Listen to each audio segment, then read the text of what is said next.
Hey, this is Bethany, and welcome back to the Radical Care for Christian Counselors podcast. And if you're asking if you're in the right place, well, I hope you are. We are talking about disabilities actually as we go throughout the summer.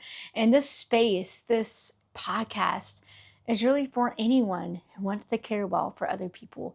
We tackle so many different topics, but my goal is to really bring people together. If you connect with people one on one, my goal is that you get to have a small group of people where you can feel seen and heard and soothed and safe and secure with. And if you never experienced that, that's what Step Out and Thrive is all about. It's for you, but it's also the connection you need to keep on doing what you love. With that being said, we're on week 2 of the series, which is I'm just sharing a little bit about my life and experience with Charge syndrome and kind of one lesson from each one that God has been teaching me to walk away with. And a question I get a lot is, Bethany, what is going on with your eyes? And ever since I can remember, as early as I can remember, kids would look at me and go, "What's wrong with your eyes?" I have my left eye, which I've always pretty much been blind in my left eye. In my right eye, I've always been partially blind, as I call it.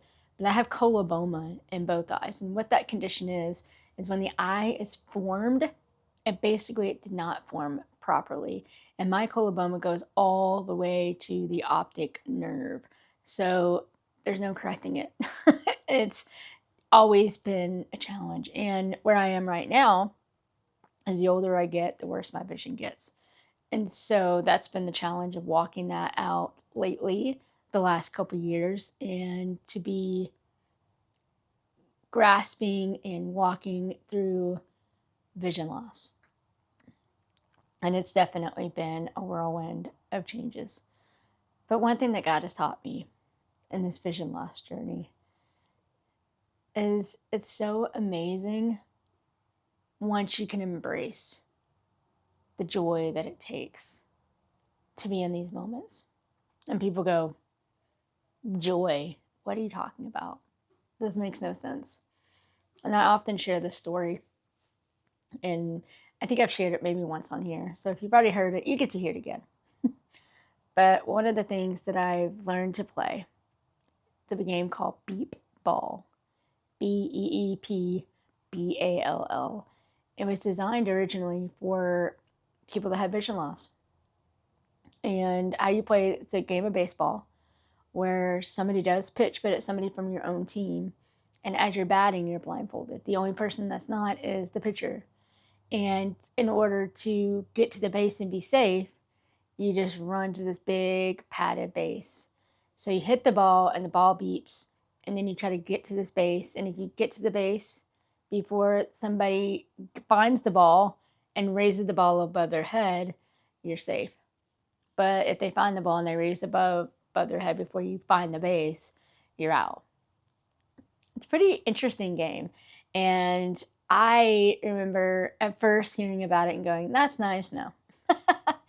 And then I had a couple other friends that mentioned, maybe you should try it just out of curiosity, see if it's a game that you enjoy. So I brought my boys out. I said, "Okay, let's just play a game. Let's just have fun and see how this goes." Well, we were just learning how to bat that day, and he wasn't even pitching to us. We just had a tee and the ball on the tee. And so he would place the ball on the tee and it would beep, and we just had to hit it. And mind you, I have 2 brothers that I grew up with. We hit balls off of tees all the time. I felt like I must have done that a gazillion times out in the backyard. I never once played on a team, but yet I knew how to catch, I knew how to hit. I just adapted to all that. So I thought, okay, this is going to be a no-brainer, pretty easy. So I remember because they had to tell me to get inside the batter's box and actually guide me because I was too far away for the longest time. So once I got to the right distance and I was able to hit the ball, I swung and swung and swung as hard as I could, and it ended up getting no hit. And I'm like, what is going on? Granted, I was blindfolded at the time, but the ball wasn't moving. how hard was this for me to hit a still target, even if I was blindfolded? As I kept swinging, eventually I heard the coach go, "Bethany, stop." So I did. I stopped. And he's pushed me a little bit carefully outside the batter's box. And he just asked me, "What's going on out there? You're trying so hard." I said, "Yeah, like I know I can do this." He's like, "Can you?" And I said, "Well, I know I can. I did it before." He's like, "Are you trying to look for the ball?" And I sat there. I'm like, "I mean, I know where it's at." He's like, "Yeah, but are you trying to use your eyes to hit the ball?" Granted, I'm blindfolded. So originally my answer was no, but the more I thought about it, I'm like, "Well, yeah, I guess I am." He's like, "Bethany, shut your eyes. Trust that God has already given you everything that you need to hit that ball. Embrace what He has given you." I'm like, okay. All right, my vision's leaving. And if I embrace what He's given me, I can see some power in it. Sure enough, by the time I got into the box again, took in my little practice hits, swipes in the air, I went to go hit the ball, and would you know it, the very first time I hit the ball all the way to the fence. So why do I tell this story? Why is it so important? I'm learning to embrace what God has given me. I'm learning to rest my eyes during the day when I need to. I'm learning to wear special glasses when I'm online. I'm learning how to wear special sunglasses. I don't have them on right now, so I can call them. I was gifted the Meta glasses that help me get around and use technology. But it wasn't come easy. At the same time, I'm definitely further down the road than I used to be. Denial kept me from seeing God in brand new ways. So once I was able to fully accept what was going on and sit with it and approach it with curiosity,